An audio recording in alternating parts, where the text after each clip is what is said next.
আজকে একটা কাজ করতে আসলাম। দেখেন, এটা হলো মনোয়ারার কাজ, বুঝছেন? সৌদি আরবের মনোয়ারা বলতে পারেন। মনোয়ারা কি? মনোয়ারা হলো আপনার যে যদি 4 তলা 5 তলা বিল্ডিং হয়, বিল্ডিং এর উপরে বা বিল্ডিং এর ভিতরে একটা ছোট রুম থাকে। এটার ভিতরে আপনার সব টয়লেটের আপনার লাইন থাকে, সব টয়লেটের পাইপের লাইন এবং কি পানির লাইন থাকে। এই জায়গায় পানির লাইনটা লিক হয়েছে, তার কারণে আমি পানির লাইনটা সারানোর জন্য আসছি। দেখেন এটা কিভাবে আমি সারাই, পুরো ভিডিওটা আছে। ভিডিওটা আমি এক হাত দিয়ে করতেছি আর এক হাত দিয়ে পাইপটা কাটতেছি, বুঝছেন? জায়গা অনেক চিপা, তার কারণে আপনার এটা পুরোপুরি দেখাতে পারলাম না, বুঝছেন? একা একা করতেছি, যেহেতু ছোটখাটো কাজ একা একা করতেছি। আস্তে আস্তে এক হাত দিয়ে করতেছি, এক হাত দিয়ে ভিডিও বানাইতেছি। দেখেন ভিডিওটা কেমন লাগে জানাবেন কমেন্টে।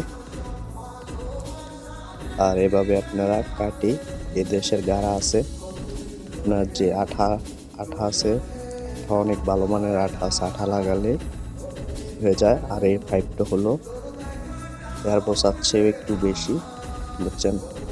যে 1.5 ইঞ্চি পাইপ আছে, 1.5 ইঞ্চির চেয়েও একটু বেশি। এটাকে 50 মিলি পাইপ বলে, বুঝছেন? এখানে দেখেন লেখা নাই এই জায়গায়, 50 মিলির চেয়েও একটু বেশি। দেখেন আমি এক সাইড কেটে ফেলছি, আর এক সাইডও কাটতেছি।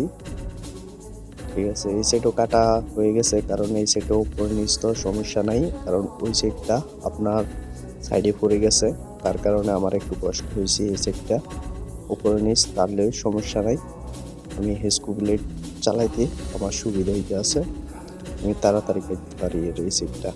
আর ওই সাইডটা আপনার অনেক কষ্ট হয়েছে, কারণ অনেক চিপা, আর সামনে দিয়ে আপনার এক্সজস্ট ফ্যানের আপনার লাইন আছে, তার কারণে আমি একটু দূরে কাটতেছি। 30 সেন্টি 30 সেন্টি দূরে কাটতেছি, তার কারণে এটাকে দেখেন এই সাইডে আপনার এটা এক্সজস্ট ফ্যানের ইয়ে আছে, লাইন আছে, তার কারণে এটা কাটা যাইতেছে না, ভালোভাবে কাটা যাইতেছে না, বুঝছেন? এই দেখেন এক্সজস্ট ফ্যান এটা এখন কাটলাম।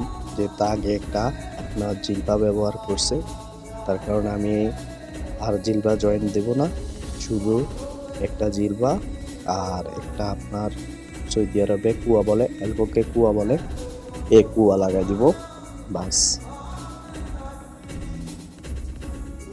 দেখেন এখানে পাইপ সব আপনার মোটা মোটা পাইপ, 3 বোসা আছে, 2 বোসা আছে।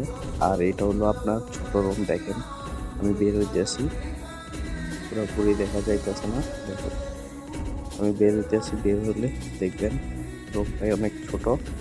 দেখেন রুমটা অনেক ছোট, জায়গাটা অনেক ছোট। এবারে আমি এটা ফিটিং করে ইয়ে করবো ভালোভাবে, আমি মুছে নেব। যদি পানি থাকে তাহলে গাড়া লাগবে না, তার কারণে আমি ভালোভাবে এটা মুছে নেব। এটাকে বাংলাদেশের আঠা বলে, কিন্তু বাংলাদেশের যে আঠাটা আছে, আঠার চেয়েও আপনার এই গাড়াটা অনেক ভালো।